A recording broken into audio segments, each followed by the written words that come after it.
The Chartographers.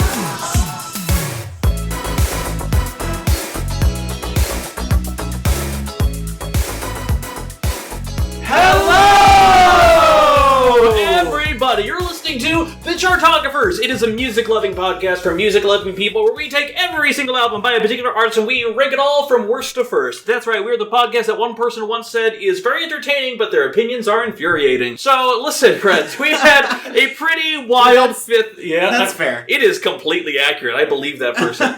We've had a pretty wild and delicious Season 5 so far, and now we're kind of getting into new territory. We're getting into the modern, we're getting into the real, baby. Because this week, we're actually going right into the realm of kind of hip-hop adjacent R&B funk pop. We're doing it with a multi-hyphenate of a talented individual who is not only an actor, but also a writer and also a director. So many things together. That's right, this week we are going to be talking about the one, the only Swag Gina Davis himself. That's right, Childish Gambino!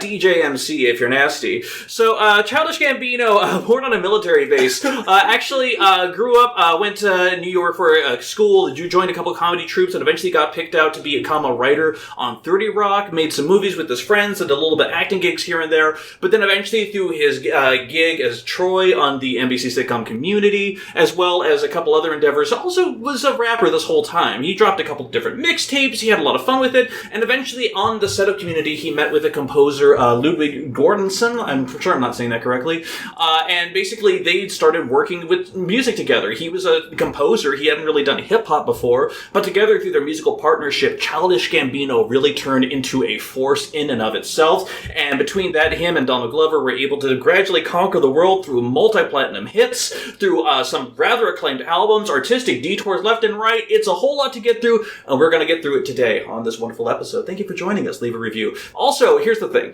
The people that are going to be rating all this stuff together, there's some familiar faces, as I'm sure you know. First off, there's me. I'm Evan Sadi. You might know me as the interviews editor at Pop Matters. You can find me on the internet. And also, if you know anything about me, then you know the person sitting next to me, the Ludwig to my Donald. That's right. Aww. None other than the co-creator of the podcast, Taran O'Reilly. The man behind the man. Yeah. I mean, well... I didn't realize how funny that was until I said it. Yeah. So, real quick, before we jump into everything, were you a big Childish fan before we picked this for the week? Yeah, absolutely. I had never listened to the mixtapes, but I definitely was a fan of Childish from back in the day. You know, I heard Heartbeat when it came out, and Sober was one of my favorite songs of that year. So yeah, I've been paying attention. Okay. Definitely. Cool. I'm really excited that we're here today. Yeah. Because I wasn't sure. This is I don't know. It totally makes sense now that we're doing this, but for example, when we started this podcast, I wasn't sure this would be an artist we'd ever do. Do you know what I mean? Oh, completely. Because I feel like in the past couple of years, he has blown the fuck up. And also, and we'll get into this a little bit when we dive into it, especially in the half-hour mini-sode, but there's a degree of I wonder if we'll ever get another album from him. We'll talk about that. Yeah. We'll get into it, but here's the thing. Taran and I can have this discussion all day, but in order to make this happen, we need to bring in the guy. We needed to bring in the expert. We needed to bring in our number one stunner. That's right. We're talking about an incredible podcaster. He is a photographer. You can find him on Instagram at kid_Cody with a K92. That's right. Our in studio right now, the one, the only Cody Gordon is here. Cody! Oh, Shantae. How you doing, buddy? I'm doing good. I feel blessed and humbled to accept your invitation and come on to this podcast. Yeah. I have spread the word of the Chartographers. The beautiful things you are mapping with the podcast that you made to my friends, and my roommate loves you guys. Oh. I haven't really actually had the chance to tell you that. That is really awesome. So funny. I love that.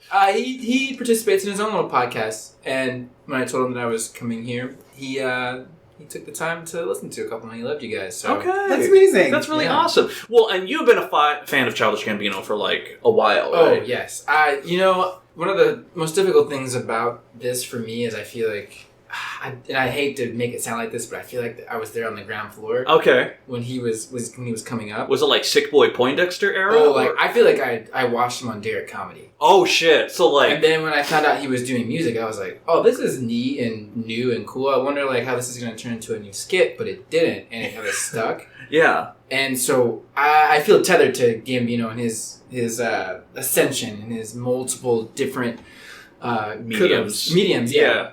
Well, and here's the thing, too. Let's be real about what we're going to be doing here. We're going to be ranking Childish Gambino, but the thing is, we are ranking Childish Gambino from a certain point. Because if we really wanted to, this could be our longest episode with about 800 different albums, because he has put out so many mixtapes. So many mixtapes under the name DJ MC, and even ones under Childish Gambino, where it's basically him rapping under over indie beats and whatnot. Sufjan Stevens and Grizzly Bear and all sorts of other Slave shit. Mills. Exactly, completely, right. So the thing is that in terms of ranking his discography, we actually kind of are using a little bit of an entry point. We wanted to, because DJ MC evolved into Childish Gambino, he put out some I Am Not a Rapper mixtapes as well.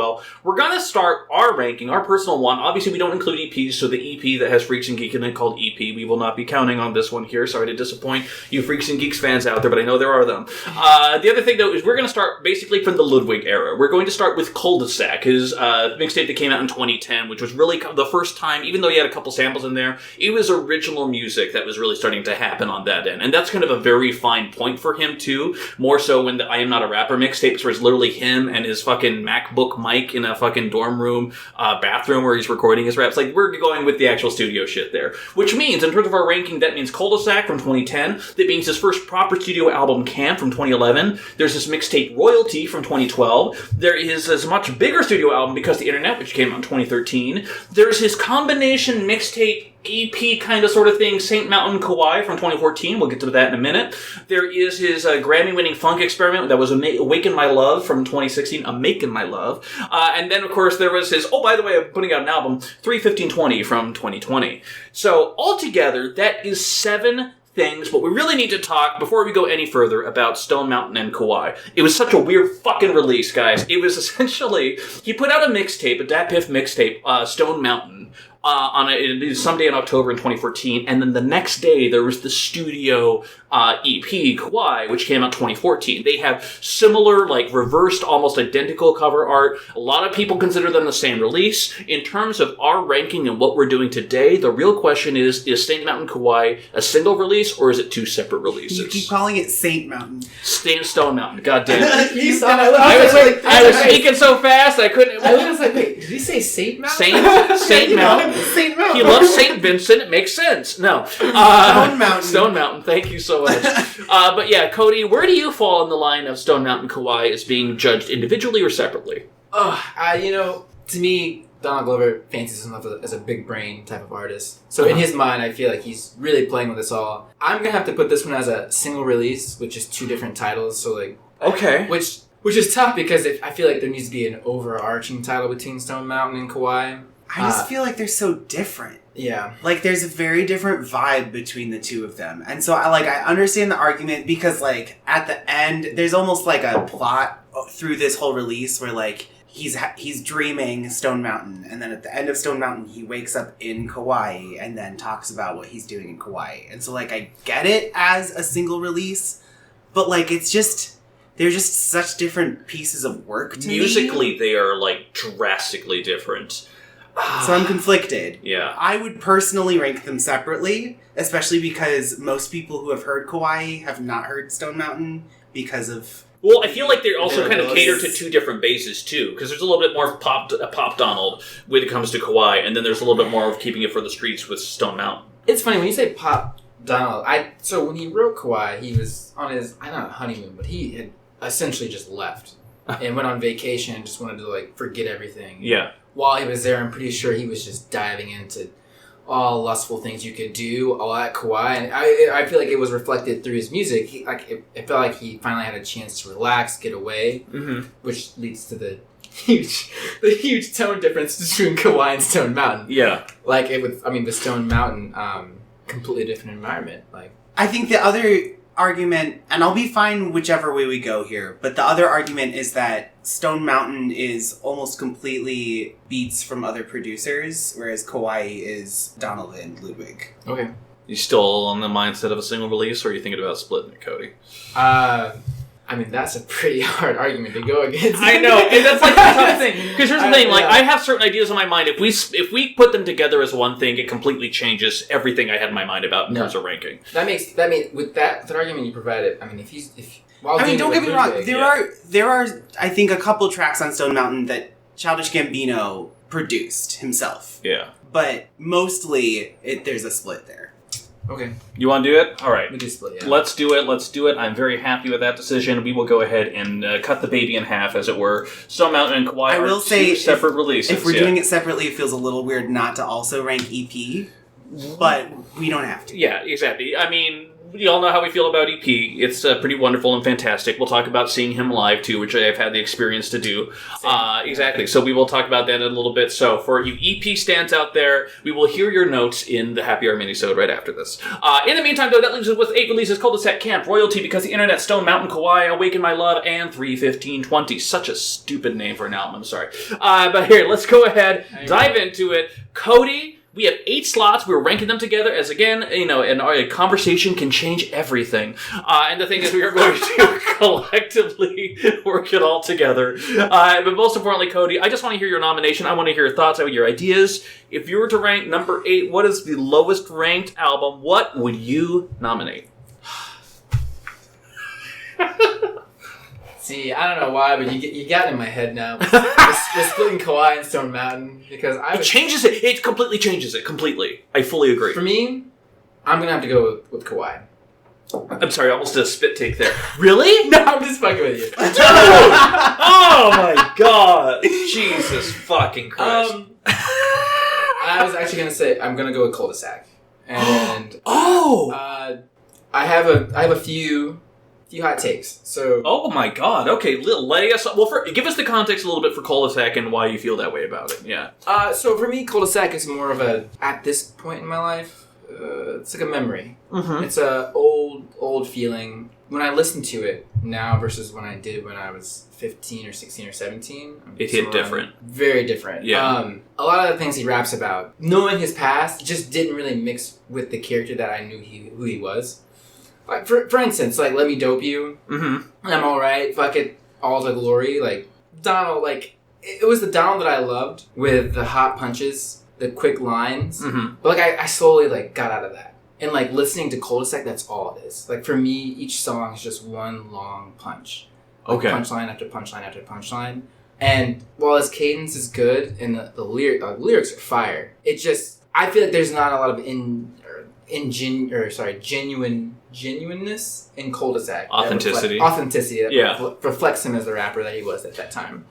I am very fascinated by this opinion, because here's the thing. I want to kind of dive into something a little bit here, which is essentially, more than any other artist that we've done, I would say that the overarching theme of Childish Gambino's discography, especially from the cutoff point that we're doing it of Cul-de-sac onward, every release ties around to identity in some way or another. And I think very specifically because there's a bit of identity of just like, he's this kid that's in this, doing nerdy comedy and shit. He's very much, if you want to talk about code switching, I feel like there is no other discography that can depict that more than this right here. Go ahead. I'm glad you brought that up because I'm spacing on which song it was as I look at it. But I almost want to say it is I'm Alright. Mm-hmm. And I think in one of the lines he actually references about like how like his fan base is making fun of him for making black music for hipsters or indie kids. And he's like, don't laugh at them because someday you'll have to wipe their ass. Mm-hmm. And I'm like, okay, who is he talking to? And like, it just seemed very polarized, and it just wasn't the Donald that I know now. Like, it's just so completely different. Mm-hmm. And I feel like at that time, I liked him for those fast punchlines that were very witty. Those hashtag rap, as it was called before, yeah. But I want more than that out of my artists these days, and that just didn't reflect in Cul-de-sac. Like it's strong, it's very lyrically well written, but for who he was as a rapper at that time, I just lose a lot of the messages in the songs. Okay. So, here's the thing. I think that I know there are some people that stand Cul-de-sac as his greatest album. I'm not one of those. No. Genuine, No way. I mean, the thing is, this is a very divisive discography too. So I understand that we're kind of going to a lot of different places. I will say one thing about Cul-de-sac is that it is for me a little bit hit or miss, just in the sense of the fact that at times it is lyrically pushing. The thing about Glory, when he's talking about his parents watching him and him holding onto a bottle, and just like his dealing with his alcoholism as he's trying to wrestle all these things as a performer, I'm like so utterly compelled by that. I think beat-wise, when he throws on that fucking Adele sample on there, that just that sends me. Like, that shit fucking still hits all this time later. Go ahead. So, I don't know. There's another Adele single he does as well. Mm-hmm. But it's not part of Cul-de-sac. Mm-hmm. And for me, I prefer that one. I like that Adele standalone single like 10 times over the Adele sample in Cul-de-sac. On Cul-de-sac? Okay. Yeah. So I just am very fascinated by this too. So for you, you will still acknowledge that Cul-de-sac is like good lyrically for the most part, but there's a lot of, it ties back to a little bit of who you were and how you're not that person anymore, and you feel like Donald's not that person. But also like Donald Glover as a person back then too, like, I think he still had so much to prove. Mm-hmm. Yeah. And you can hear it in both his lyrics and his delivery on this album. And I think that there's, as much as I really like some of the productions on Cul-de-sac, all of the ones that I really like, I'm like, oh, well, this is very much what Kanye was doing right around now. Yeah. And which is not a problem or a dig. I love this era of Kanye. It's just, it's not super original yet. He hadn't quite found himself, and he was still, I mean, this was his first true piece of work. I mean, it's a mixtape. Even he didn't think it was, like, strong enough to charge money for. Mm-hmm. So I don't even know that he would disagree with you that much. It's just, I really like what's happening here. I don't think I would say if it's his worst album that we're ranking today, but I definitely understand why you are putting it here. Well, to piggyback off that was also this time when Drake was starting to become hot. And he also takes a few shots at Drake through Cul-de-sac as well. Takes a few shots at, and then also kind of cops a few poses. It does. It's like, how are you gonna call him out and then also like do a beat that sounds just like him? He also takes, I don't know if he did it on purpose too, but he also took a direct line from one of Drake's songs as well. Circle back to that. Okay. I'm gonna put it in my hands and then come back and I'm gonna Exactly. It's okay. We'll be here.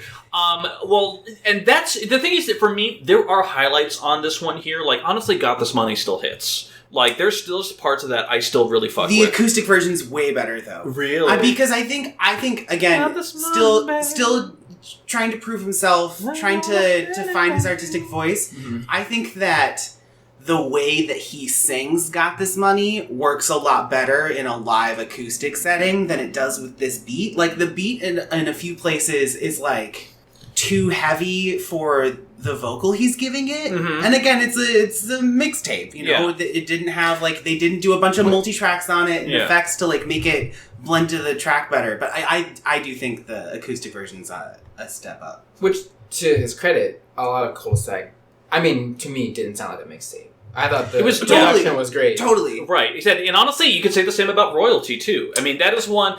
Royalty, I've had such a complicated relationship because listening to it for this week for the podcast has changed what I thought I was in my mind of it when I first listened to it. But we'll get to that in a second. I would, if it's okay, the thing is that, like, I would personally not throw Cul-de-sac on here because I want to throw something out there. This is just my opinion on here, what I think the worst one is here. And thank God we split the baby in half. I fucking hate Stone Mountain, guys. I'm sorry. I really, really, really do. It's one of the things where, in terms of... it's one of those... we really need to talk about identity in terms of what he's trying to put out there. Because for me, Stone Mountain, like this idea of him having this vision of what he would do if he was in Atlanta and running these radio stations and reopening these clubs and stuff, I don't know where that Donald that we know and love, especially that Childish Gambino, even the one on Because the Internet is in Stone Mountain. I don't know exactly what he's trying to put out there. There is still bits of humor in there and some of like the interludes and skits. But overall, this record for me is just so utterly uncharismatic. And the thing is that why he did the split between Stone Mountain and Kauai is still fascinating to me because they feel like they come from completely different artistic planets. So do you really think that was just by choice that they made that split? Oh, well, here's the thing. His relationship with this record company says a lot about it, too. Because with Glass Notes Records, he complained about when Camp came out, he felt like they weren't doing enough to promote it. And the thing is that there is a cult of Childish Gambino that is very much a big fan of his and will follow whatever he does. People that will jump in the comments and quote lyrics back to people, even if it's negative. We could talk about the 1.9 Pitchfork review of Camp later. I think largely due to the fact that he calls out Pitchfork in the fucking lyrics.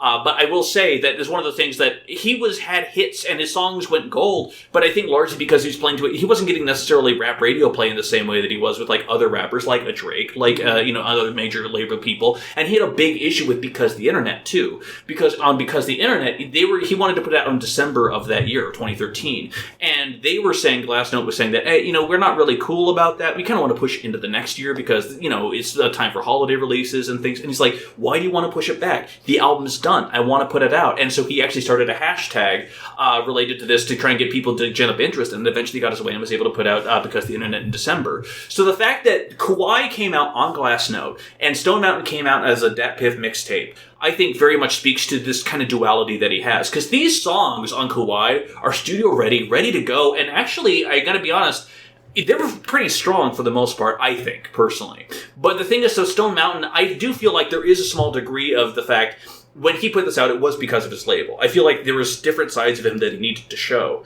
And I'm not sure what exactly where where the line is on there. I just feel like the Stone Mountain one, maybe made it for the fans, made it for his, people back home. Was he on a different label for Awaken My Love? I think he was still on it for that because he switched to Columbia for 31520. Oh, okay. So yeah, there was a switch there, but he made no bones about how he was not happy with the way Glass Note was promoting him, despite the fact that these albums have actually done pretty successfully altogether. So, yeah, where do you stand on it? For Stone Mountain, so it's interesting because a lot of... you're a big Nextel fan, I know that. When we look at it, it's like, I feel like after doing Royalty, even before doing Royalty, I feel like he was still trying to fight this idea of being black enough. Black community for rapping. So, where do you turn? You go back to, I believe it's his brother, not his brother, but his cousin, Steve G. Yeah. And Steve who's also a writer on Atlanta, and hooks him up in Royalty. They get together and put that together. I think he still wants more credit. So he continues on and he goes and tries to do Stone Mountain for the place that he grew up in with his actual family. And it doesn't do it for me. I feel like his Stone Mountain doesn't do it for you? No, okay. No. I would agree. Going next. Sorry. I agree. I was about to say, if you're having a Stone Mountain defense, I don't know what else. No. I have no defenses for Stone Mountain other than that, he probably shouldn't have been anywhere near it when this was made. Kauai, I appreciate. Yeah. And even knowing now, which I didn't know before, that he was teaming up with his writer, Ludwig, to do it, that makes more sense. And the stylistics come through with Kauai. But Stone Mountain is an oversight that he did with his brother. Yeah. I feel like just to get closer to the scene. Yes, I can see that. For me, I just don't have a lot of takeaways on it. Their ass shots just annoys me. And again, it's one of those things. I was going to say ass shots. Yeah. Wait, ass shots as a takeaway? Yeah. Oh, one of my least favorite songs in this whole discography is No Small Talk. I just think it's boring and I don't know. It just doesn't do it for me at all. Go DJ for me is that's up there. Not great either. Go DJ! Yeah, and then but right before that is All Y'all, which is a bomb Timbaland beat. I think what happened here is they got together in a big circle, got a lot of marijuana going, and everyone was just like, yo, throw that on the track. That sounds like All Yours? That sounds like a bang. Let's get that in. And they just did it. Didn't look back, and they kept going. Yeah. Except, here's the one thing I gotta say. Back before, when I was making mix CDs and not Spotify playlists anymore, Childish Gambino at the Atrium is the funniest fucking goddamn interlude, possibly of all time. It's pretty fucking That good. is every single fucking radio thing that you hear in terms of, promoting rap shows. It is perfect. It is incredible. Even to the point where, I love when Have he a blast, comes on... Martin Luther King Day. I love when he comes on and he's like, hey, Childish Gambino, I'm gonna be... And they, threw some echo on it. Yeah, I'm gonna be at the Atrium. Also, side note, around 2014, wasn't that when he was thinking about getting rid of his name, Childish Gambino? Well, was this around the time, was it 2014 or 2013 when he left Community? And then he also kind of put out that whole... I sent Taran this. He did the Instagram thing where he was at a hotel and he just posted handwritten notes talking about how he's, like, fearful of, like, Dan Harmon hating him. He's fearful about getting his girl pregnant. He's fearful about being accepted as a rapper. Like, it was a lot of, like, deep-cut... like, people were, like, worried about him because they weren't sure if it was, like, is this, like, low-key a suicide note? And it was just him kind of expressing his insecurities in a very public forum, which is also, fun fact, he's not on social media anymore because when you're on a fucking Beyonce movie and album, you don't really need to do that anymore. I mean, I think that he is, as much as he was trying to prove himself and make it, he's also a stone cold introvert. And so, like, yeah. And so I'm not surprised at all that once he actually hit the level that he wanted, once he had the exposure and the success that he was hoping for, that he retreated from the public eye for the most part. That side of him comes out so strong again because of the internet. Mm-hmm. Yeah. So strong. Like, yeah. That is just like his most introvert side coming out and being like, man. Yeah. I'm so alone right now. Or not alone, but I want to be alone. It feels good. Completely. And the thing is, because the internet, I mean, we're talking about everything right now. I know we're like 26 minutes We're all over the exactly, which is perfectly fine. His discography is too, fun fact. But the thing is that, like, again, it all speaks to identity too, because the internet, it's like, okay, I have success and now I'm lonely as fuck. And the thing is, because the internet is like such a confusing and beautiful and compelling and frustrating album all at the same time, that, like, it's one of those things where I appreciate it to the point where there are parts of it I enjoy, parts of it that frustrate me, but I appreciate that he went and swung for the fences as hard as he did on that one. And that's for the reason after, because the internet, Stone Mountain feels kind of like a little bit of a letdown. Kauai we can get to, because I don't know what the fuck he was doing to make that division and make this for the label, because Kauai, I think, is so much more artistically considered. Go ahead. I also do think there's absolutely a level of you know, he's putting out a mixtape because some of it he's having fun and he's like, he's not sure if it's working, and that's why there's 3 different beats Frankensteined together into one single song, and like,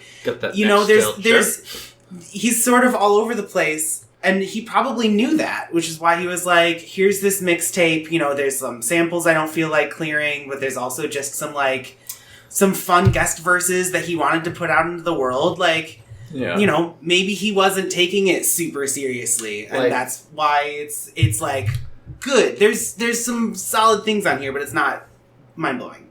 You know, it's almost similar, and I'm not comparing any of his songs to this, but like Kanye put out Scoopity Poop, like, wow, no one took that serious. I don't think it's that bad. It's not that bad at all. But like, same idea, just put it out there. It's not bad. Not as bad as Scoopity Poop, because that's awful. Yeah. But like... Alright. Well, listen, 28 minutes in, can we agree at least Stone Mountain at number 8? Yeah. Let's do that. Definitely. Taran, would you agree about Cul-de-sac next, or do you have another? So, can I just shift that? Yeah. I'm going to go with Stone Mountain, and then I was going to say, after that, Awaken My Love. Oh. For me, sorry. And then Cul-de-sac.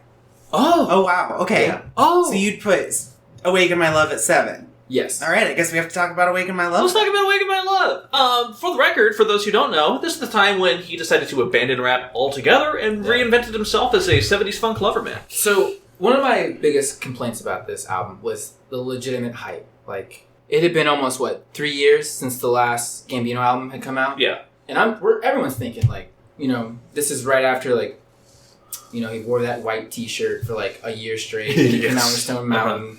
And then just nothing. You're like, fell off the face of the earth. I think he got into a few relationships that didn't work out so well. Yeah. And then... well, it wasn't this also when he was starting work on Atlanta? I think so. Okay. Yeah, around that time probably. Yeah. Well, yeah, sorry. Multi-talented dude. He's got like 1,000 things doing. But I'm like pure like Childish Gambino stan. I just want to hear his music. Like I love his acting too. But and then Awaken My Love comes out. I'm like, oh, this looks dope. The cover art looks psychedelic. Like, this is gonna be good. He's reinvented himself in some way, and I'm just like, wow. Like, I'm just listening to Funkadelic right now. Like, it is. I can't hear I can't remotely make a difference. Like, I tried. I listened to it through and through, and even when you guys invited me on, I was like, all right, I'm gonna give it another listen. Yeah, because it's been since 2016 it came out. I haven't given it much thought. Right. Still can't. I'm just like, I'd rather just go turn on. You even hate Redbone. I can't believe it. I don't, and so that's my problem. And that's my problem. Like, I feel like the album centers around Redbone. Like, all of that is just cannon fodder so that Redbone could exist. And it's just like a gem that is in the rough for Awaken My Love. I'm sorry, like, I can't. No. This is your opinion. I've heard it before. Like, and when I found out about Funkadelic, and we talked about this. Yes. When I listened to Maggot Brain, like, my world was completely open. Now, let's say, like, if I heard this first and then heard Funkadelic, maybe it'd be a little different. But, like, they set the tone for me. That was, like, the original. This was the first thing. And for him to recreate it so... deliberately, so specifically. Yeah. Same guitar riffs. Same inflections. I mean... Riot literally samples them, and then fucking Bootsy Collins plays on Redbone. So, you know, he knew what he was going for. Exactly. And I don't know what the aim or the message of creating this album was. Like, was it to pay tribute to people before him? I think here's my thing. I feel like Kauai is such a different release from him because it is a little bit more pop shit. It wasn't like full radio aside from Sober, which should have been a hit, but we'll get into that later. I think. I would say it's full radio. Yeah. So I would say Kauai as a release is like pop, pop, pop all the way through. But I also feel like he discovered something in his voice that he couldn't do before, and I feel like he discovered it very specifically with "Awaken My Love" because he's adopting this whole like this thing that he doesn't capture. Was it the first time he used autotune? I don't specifically know. I don't think it was the first time he'd used autotune. Maybe to that noticeable degree in that way, but here's the one thing I'll say about this, though, is the fact that it's one of the things, even if he's going ahead and even if he's ripping off and taking the bones out of the grave of funk music and reattaching to themselves and trying to pass it off as a new thing, I will say that it's one of the things he really captures the essence of what that fucking goddamn Funkadelic record was, because for a lot of people, funk music is just very upbeat and brassy, but what is it about Maggot Brain that's so compelling? It's dark as shit. It is horror. It is, like, weirdly sexy in its own fucking way. And that's what this album is to me. And I'm not necessarily here saying, like, this was a number one pick and defending it hardcore. I'm just more of the fact that I at least appreciate that he's acknowledging the fact that there is some weirder elements to it. Terrified, the song about, like, I'm gonna chase you down and eat you, and it's gonna sound sexy. Like, there's a lot of interesting elements that are going on here that I very much appreciate. It is not my number one most played Childish Gambino album, and I'm not, like, rushing towards it on here. There's some good songs on here. I appreciate the fact that he's doing a genre detour as severe and as wild as this one is. Right. The thing is that, like, artistically I can appreciate it. In terms of songwriting, not every song strikes me the way, and, you know, we've talked about songs about dads doting on their children before, and Baby Boy kind of fucking sucks. But I will say, you know, there's other things on here I do like. I like this album. Okay. I do, I don't disagree with anything you guys have been saying. I definitely don't think it's his best. I think similar to part of the argument I made for Stone Mountain is it's less about that he was attaching the bones of funk to himself and trying to sell it as something new. I think he just wanted to have fun. I think he just loved Funkadelic and wanted to make a Funkadelic album and was famous enough that he knew people would listen to it. I really think that's all the motivation there was behind it. And that's also why, like, you know, I haven't listened to every Funkadelic song, but I don't think California sounds like Funkadelic. Yeah, that's more of a fucking Harry Nilsson song. Yeah. Or like Stand Tall is like absolutely 100% a Stevie Wonder ballad. and I like that, you know. So it's not as like 100% a ripoff. Obviously there's some, I mean the first half is straight funk. Me and my mom after your Redbone. I mean Boogeyman, Zombies. Even Have Some Love with the acoustic guitar and everything, like, that's still kind of playing into the whole, like, psych, you know, rock vibe. And then it sounds like there's a whole collective on stage singing the group vocals. Like, but, yeah. So I would not put this far down either, but I, again, completely understand why it's not your thing, because it is very much, it's derivative. So, I just thought about this, kind of a little thing that came full circle. Sleigh Bells, actually, one of the bands that Gambino knows and sampled, and he loves. They actually, I feel so ignorant for this, but they have a song that I absolutely loved. It was like, sleigh bells, 666. Oh, yeah, Real, yeah, that's their big one. Real, literally learned, is a Funkadelic beat. Oh, like, really? It's a legit funk, like, that whole... Dun, dun, dun, dun. Oh, that's funny. It is a legit Funkadelic song, note by note, and they took it and sampled it with their permission. Oh! And this whole time, I had no idea. I thought it was a Sleigh Bells song, but it wasn't. I fucking hate Sleigh Bells. And it kind of came full circle in my mind, like Funkadelic influencing everybody. Okay. So yeah. All right. Well, listen. We're obviously talking about a lot of things here. Taran, I want to toss something to you. We've been talking about a couple things just out of curiosity. Since we have stunt mode at number 8, what would you personally throw at number 7? Did you just call it stunt mode? No, I said stunt mode. Stunt mode. I'm gonna have different names for this every time we mention it. Hold on. You said Stan, Michigan. Stunt mode, right? Yeah. Stan, Michigan. Stunt mode. Alright. What would you throw at number 7? Just out of curiosity. Classic Childish Gambino mixtape stunt mode. That sounds like a great mixtape name, also, for the record. You stunt? Honestly, I would probably put Cul-de-sac next. Wow! Yeah. I'm not like the biggest cul-de-sac defender. I'm just very surprised, yeah. You just feel like he's matured out of that? Yeah, I think, not to give us spoilers, but I think he just keeps getting better and better for the most part. So I would put Cul-de-sac yet, because I appreciate it, and I think it's a great place to start. But it has its problems, which we've discussed. And I don't think he'd found his flow really yet in the same way that he does very soon thereafter. Like the next year, I feel like his rapping has taken a quantum leap forward. And so I would say Cul-de-sac is my number 7. Would you agree with that? Oh, yeah. Agree completely. After having rethought that initial putting it at the worst, that was. I mean, that was a bold that from the record. And I know there are Childish Gambino fans that are going to be very upset. And all I can say is leave notes in the comments. So in that case, let's go ahead. Let's lock it in. Number 8, Stone Mountain. Number 7, Cul-de-sac, which takes us to number 6. Oh, just a really fun fact about Cul-de-sac. Actually, fun in fact. the song "I'm Alright," it actually references getting in touch with Rihanna. And oh yeah, that's right. I love that so much. 9 years later, he did. And we could do a whole Guava Island. Oh god, which we watched. Yeah, well, he liked it though. You liked it? I loved it. I'm sorry. Okay. When Rihanna, can we save this for the happy hour minisode? Okay, can we save this for the happy hour minisode? We'll save it for the happy hour minisode. Okay, great. We'll talk about it later. All right, cool. All right, because we need to keep ranking. We still need to keep ranking things. If it's a two-parter, that's okay. I don't think that's necessary. We've talked about most of it already. Exactly. Okay, number 6 though. Out of what's next? Oh, fuck. I would not put "Awaken My Love" yet. I can throw out what may be a controversial opinion. Oh shit! I would put "Camp" next. That's a spicy, extra spicy with some Cholula on top. Hot take. That was gonna be my pick too. Let's talk about it now. Okay, let's talk about. Okay, first off, we're gonna talk about Camp, his first studio album, straight up. I think Camp is fantastic. I think Outside is a nice opener. It sounds like a fucking musical. A horror musical, yeah.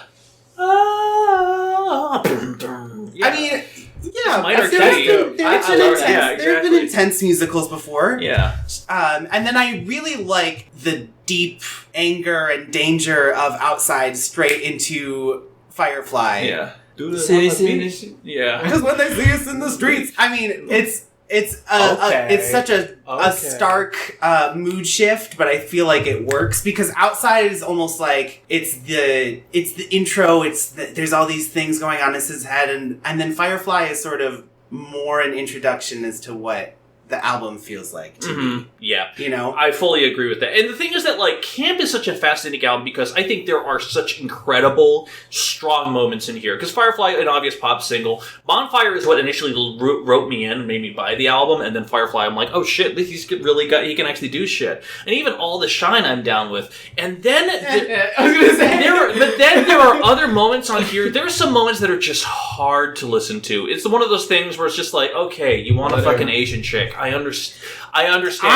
Honestly, the level of take a shot every time he says Asian on this album is part of why it's so low for me. Is like, as a listening experience, I was like, really, dude? Again with the Asian chicks? Yeah. Not that I mean, yay. Yeah. Love them, but like, I don't know. It's often enough that it feels like fetishizing and a little gross to me. And I think he almost knows that, and that's why he never talks about it again after this record.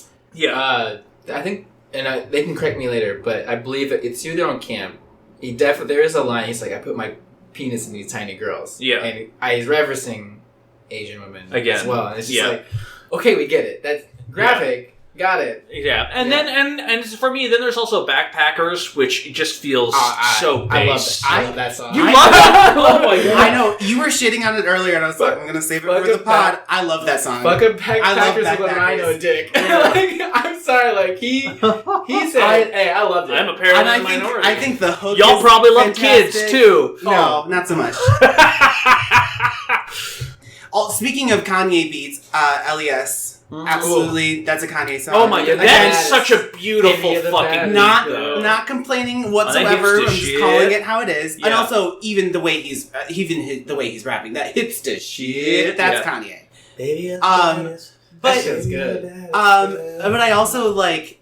Then speaking of Asians, up for his worst songs is "You See Me." Mm-hmm. I just what a hot pile of trash that is. Bunch of jackanapes in the back of the matinee, laughing and masturbating, poverty beating, body sick boy forever, suburban Illuminati now.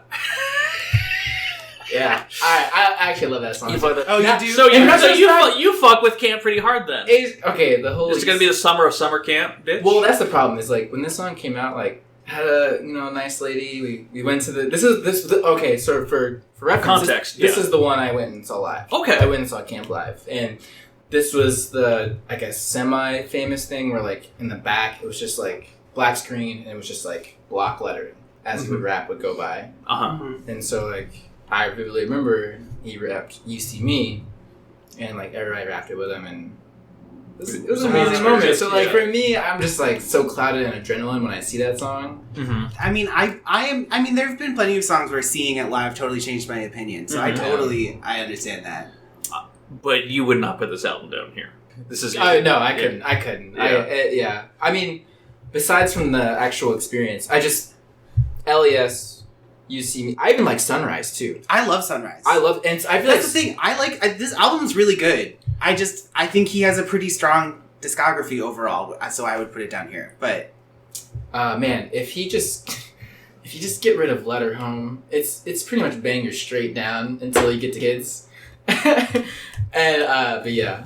So you're saying if you got rid of Let Her Home and Kids, then it'd be like a flawless album. Yeah. Well, they have their place. Like Kids is the spoken. Yeah. So I understand that. It kind of breaks it up. I mean, yeah, to a degree. And it's one of those things where I also feel like there's a degree of also just maturity on here, too. Yes. There's a degree of which I can appreciate his lyricism, and I can appreciate his line about being the only black kid at a Sufjan concert. Like, that shit is potent. That shit is funny, and it hits real hard. And I also, like, it's one of those things with Taran, like, this fetishization of Asian chicks just kind of, like, pulls down so many otherwise stronger moments on this record. It's still a very good record. It might even be, it's melodically satisfying in a very, very powerful way. But my biggest thing here is that, like, especially you were talking about the nostalgia of Cul-de-sac and how, like, he's not that person anymore. Already, in his very short time, in this decade that we've had this degree of Childish Gambino, I feel like he, too, has also grown out of it, too. Oh, yeah. I mean, made other stronger, more potent things. And I think a lot of the heat that he got was from the black communities. Like, instead of rapping about black women, he's rapping about Asian women. And I feel like... Not only that, he's not rapping about things that are like really pertinent to the culture that they could identify with. Kind of going back to that comedy he made about, don't laugh at the indie kids when they have to wipe their asses. Yeah. And it's like I still feel like he has this idea that he's not black enough per se yet, and so he has to cater to both audiences in a way, and it just like splits him. So he's still dealing with that identity crisis right now, and you can still kind of see it here. So you're pretty unshaken then about your putting "Awaken My Love" at number 6. So we got hold on. We got Camp Royalty, Because the Internet, Kauai, "Awaken My Love," and 3:15:20. Oh, so we're going from worst to best. We have Stone Mountain, for me, Stone Mountain. Well, Stone Mountain's number 8. Cul-de-sac we liked at number 7. Number 6 is what we're debating right now. Oh, I see. I can't go with Camp. That's. Oh, so you would say "Awaken My Love"? I would say this is the most contentious one we've had all season. I'm very happy. I know. I can't believe we're debating so hard about Childish Gambino. No, well, number 6. Yeah. I'm gonna go with "Awaken My Love" at 6. So I think we're outvoting then.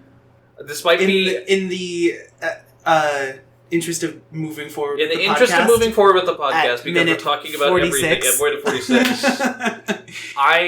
And listen, y'all haters can come on in the comments right now. I would throw my vote behind Camp for number 6 right now. And this is nothing against you, Cody. This is you guys. That's fair. That's fair. Exactly. That's fair. We're talking about it, we're debating it, and again, we can talk about it a little bit more in the Happy Hour minisode too, but we have 5 albums left at 5 spots, and we're almost an hour in. So, that being said, there's that, and now we have what's left is Royalty because Internet Kawaii, Awaken My Love, and 3:15:20. So at this point, while it isn't specifically what I had next, I wouldn't be that mad if we put Awaken My Love at number 5. Okay. Yeah. I'm fine with that. I'm fine with that because I will agree. The thing I run into a lot with this discography, I appreciate so much of what he does, even if I don't always 100% love every aspect of it. And it's one of those things where, for me, there isn't an album.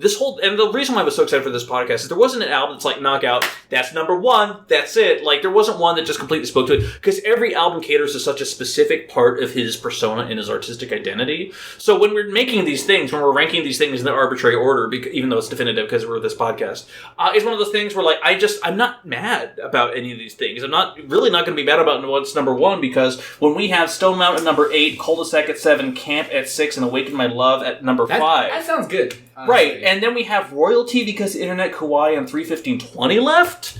Like that is Yeah. Now, Taran, I know you're not usually a fan of this idea. I just want to float it about the idea of potentially doing a part 2, just because we've covered so much ground right now.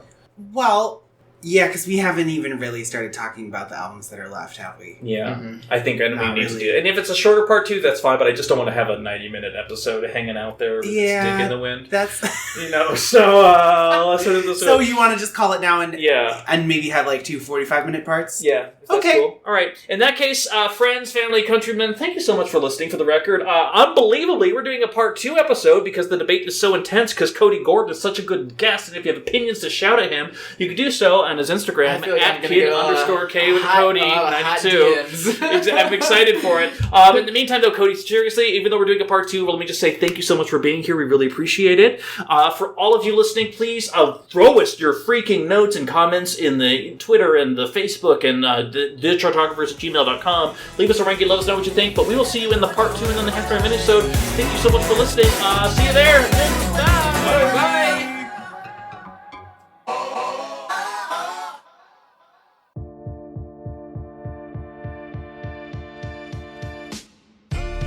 Hey, this is Kyle Hawk from It's All Dead, a podcast about the music we love and why we love it. Our show is a free-flowing conversation featuring a rotating cast of guests, including musicians, music journalists, and music enthusiasts, sharing how the music is still alive and well.